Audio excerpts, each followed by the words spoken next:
दर्शकों, Punjab plus channel पे आपका स्वागत है। आज हम आपको मिलाने जा रहे हैं डॉक्टर सुनीता गर्ग जी के साथ, जिन्होंने अपनी सारी ज़िंदगी गायनी में और लोगों को एक बहुत ही बढ़िया काउंसलर के तौर के ऊपर, उस समय जब इनफर्टिलिटी का रेट बहुत ज़्यादा था तब इन्होंने प्रैक्टिस शुरू की।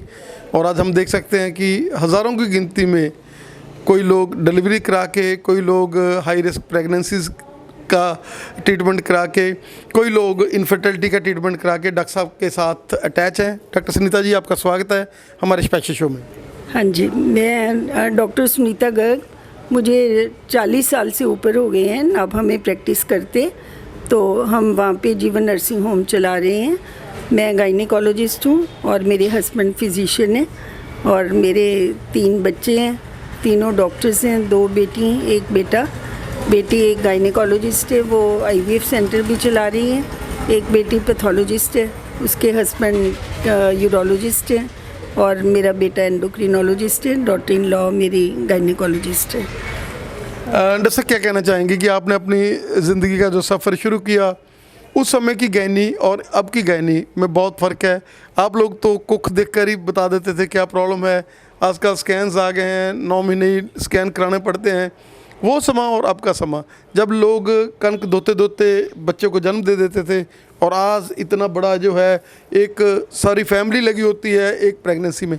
आप बिल्कुल सही कह रहे हो। जिस टाइम हमने गायनी का काम शुरू किया तो इतनी डिलीवरीज मतलब करके रात को 4-4 केस पड़े होते थे, पता भी नहीं चलता था, केस करके आके सो जाना आराम से। और आज का ज़माना ये है कि एक डिलीवरी केस भी पड़ा हो तो हमें पूरी रात जाग के उस पर मेहनत करनी पड़ती है। और पहले हम नॉर्मल डिलीवरीज़ 90% मेरा नॉर्मल डिलीवरीज़ का रेट रहा है, फिर 80% तो आज से 5-6 साल पहले तक भी रहा है। और सिजेरियन बहुत ही कम होते थे, बिकॉज़ उसका रीज़न ये था कि लोग डॉक्टर पे विश्वास बहुत रखते थे। आजकल लोग ना तो पेन्स ले सकते हैं ज़्यादा और इतने डिमांडिंग हैं, उनको हर तरह की फैसिलिटी चाहिए होती है। बच्चे के लिए भी बहुत ज़्यादा डिमांडिंग है। पिछले ज़माने में अगर भगवान ना करे कोई बच्चा रिस्की हो भी जाता था, कभी IUD हो भी जाता था गायनेकोलॉजिस्ट से, तो लोग एक्सेप्ट कर लेते थे कि हमारी किस्मत है डॉक्टर साहब, आपने तो बहुत जोर लगाया। This is very frankly I am telling. पर आजकल के ज़माने में अगर कोई बच्चे को प्रॉब्लम हो जाए तो गायनेकोलॉजिस्ट की तो लिटिगेशन शुरू हो जाती है। That is one of the reasons कि हम लोग भी इतना डरने लगे हैं। और आजकल इतने investigations, time to time scan, पिछले ज़माने में कोई स्कैनिंग भी नहीं थी, कुछ भी नहीं था। पर उसका ये डिफरेंस ये हो गया कि पिछले ज़माने में बच्चे एबनॉर्मल भी बहुत होते थे। जो केसेस में एबनॉर्मल बच्चों की संख्या काफ़ी ज़्यादा होती थी, जो कि आजकल हम बिल्कुल भी नहीं होने देते। और बच्चों को प्रॉब्लम्स बहुत ज़्यादा आती थी कंपैरेटिवली। पेरीनेटल मॉर्टेलिटी रेट जो था कंपैरेटिवली बहुत ज़्यादा था। आजकल हम एक भी बच्चा एक्सपायर नहीं होने देते, चाहे सिजेरियन ज़्यादा होते हैं, बट उसका इफ़ेक्ट ये है कि बच्चों की जो मॉर्टेलिटी रेट है ऑलमोस्ट आई कैन से 0% रह गया है। डॉक्टर साहब, वो समय जब लोग मेल इनफर्टिलिटी को बिल्कुल ही एक्सेप्ट नहीं करते थे, और आज का समय जब मेल इनफर्टिलिटी हर इंसान जो है वो इसको अब एक्सेप्ट करने लगे हैं, और इसके लिए भी इन्वेस्टिगेशंस हो गई है। पहले आपने देखा होगा कि लेडीज़ आती थी चेक करने के लिए इनके ट्यूब्स बंद है या कोई और प्रॉब्लम्स है, लेकिन आजकल हर तरह की इन्वेस्टिगेशन आ गई। और जैसे आपने बात कही है कि आजकल जो नियोनेटल में बच्चे जो है बहुत ही उनमें प्रॉब्लम्स जो आने वाली बात है, क्योंकि आजकल फीटल है, आजकल फीटल के डॉक्टर्स हैं, आप लोगों के पास स्कैन्स हैं। क्या कहना चाहेंगे कि उस समय पर इतनी ज़्यादा इन्वेस्टिगेशंस नहीं थी कि आप लोग बार बार स्कैन करके उसको जज कर लेते, लेकिन आजकल जो जैसे जैसे मशीनरी बढ़ रही है और नए जो है आ रही हैं चीज़ें। द थिंग इज़, नहीं, ये सब कुछ पहले भी होता था। जो प्रॉब्लम्स बच्चों में आ रही हैं पहले भी होती थी, पहले डायग्नोज नहीं होती थी और बहुत सारे बच्चे मेंटली रिटार्डेड पैदा हो जाते थे, जिनको बच्चों को आप देखते होंगे कि सेरिब्रल पाल्सी के बच्चे कितने, हाइड्रोकेफलस, एननकफेली, ऐसे बच्चे भी बहुत पैदा होते थे जो फिर सरवाइव करते रहते थे। पेरेंट्स बेचारे लेके घूमते रहते थे, ऐसे ही 6-6, 7-7 साल तक बच्चे जीते थे, फिर अल्टीमेटली बच्चा एक्सपायर हो जाता था। आजकल हम ऐसा कुछ भी नहीं होने देते, तो क्योंकि ये सारा कुछ डायग्नोज हो जाता है, तो 5th मंथ से पहले ही हम प्रेगनेंसी यूजुअली टर्मिनेट कर देते हैं, 20 वीक से पहले अगर डायग्नोज हो जाता है तो this is the most beneficial thing कि जो इन्वेस्टिगेशंस हैं उन्होंने एक नया ईरा हमारे सामने ला दिया है कि बच्चों की जो अनेमलीज हैं वो मिनिमल हो गई हैं, एबनॉर्मल बच्चे पैदा होने ऑलमोस्ट बंद हो गए हैं।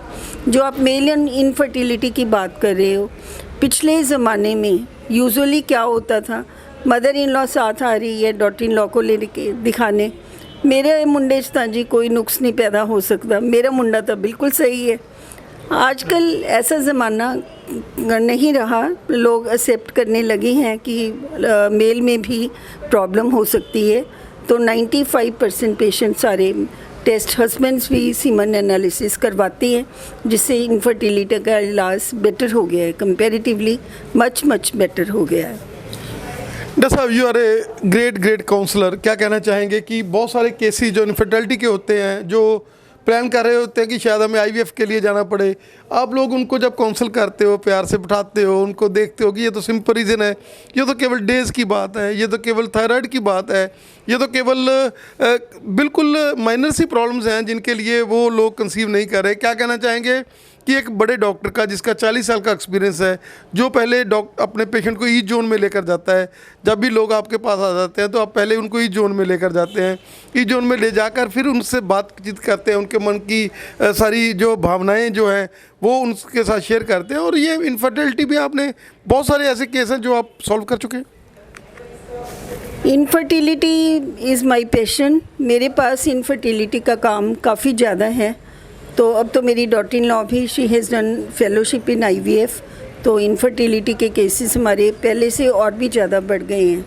तो जब इनफर्टाइल कपल कोई भी ट्रीटमेंट के लिए आता है, नो डाउट वो बहुत ज़्यादा घबराया होता है, और कई सोशल स्टिग्मास भी होते हैं जिनको लेके वो सारा कुछ डॉक्टर को जल्दी नहीं बता पाते।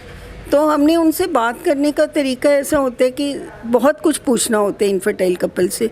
IVF is very remote possibility, सीधा आईवीएफ सोचना, अगर 6 महीने साल प्रेगनेंसी नहीं हुई तो बहुत सारे कॉजेज़ हैं, कई तो इतने माइनर कॉज होते हैं कि हमारे फर्स्ट विज़िट में ही पेशेंट कंसीव हो जाते हैं एक विज़िट करके, बिकॉज़ उनका कई बार क्या होता है कि हस्बैंड और वाइफ जो ओवुलेटरी डेज़ हैं उन दिनों में इकट्ठे ही नहीं रह रहे होते, that is very common cause.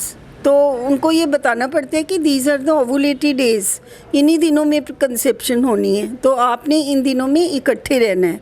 तो ऐसे कॉजेज़ जो सिंपल कॉजेज़ हैं, जैसे आपने कहा thyroid is very minor cause, पर इसके पेशेंट बहुत ज़्यादा हैं। थायराइड की दवाई देते ही 2-3 महीने में यूजुअली पेशेंट कंसीव हो जाते हैं। ऐसे ही हाइपर प्रोलेक्टिनीमिया, एक सीरम प्रोलेक्टिन एक ब्लड में एक हार्मोन है जो कि बड़ा होता है तब भी ओवुलेशन नहीं हो पाती, एग नहीं बन पाता, तो हम उसका ट्रीटमेंट करते हैं, वो पेशेंट भी बड़ी जल्दी कंसीव हो जाते हैं। या सिंपल इन्फेक्शन होती है कई पेशेंट्स में यूट्रस का डायरेक्शन ऐसी होती है कि हम पेशेंट को पोजीशनिंग समझाते हैं, उससे कंसीव हो जाते हैं। So there are so many reasons, so many simple reasons जिनके कारण पेशेंट कंसीव नहीं हो पाते, और जो डॉक्टर ने सिर्फ उनको काउंसलिंग करनी होती है जिससे कि पेशेंट की कंसेप्शन रेट बढ़ जाता है। डॉक्टर साहब का बहुत बहुत धन्यवाद, आपने हमें समय दिया। हम आपके भारी हैं कि आपका 40 इयर्स का एक्सपीरियंस, ऐसे डॉक्टर जिनको देखकर आज जो भी सारे वर्ड में जो चलेगा ये ऑनलाइन भी रहेगा चैनल के ऊपर, तो बहुत खुशी होगी उन लोगों को जिनको आपने कंसीव कराया है, जिन बच्चों को आपने जन्म दिया है, उन पेरेंट्स को जिनको लगता था कि शायद हमारा ऑपरेशन हो जाएगा, लेकिन आपने नॉर्मल डिलीवरी में आपका जैसे नंबर रहा है 90% आपने नॉर्मल डिलीवरीज दी हैं। आपका हमें समय देने के लिए बहुत बहुत धन्यवाद। Thank you so much.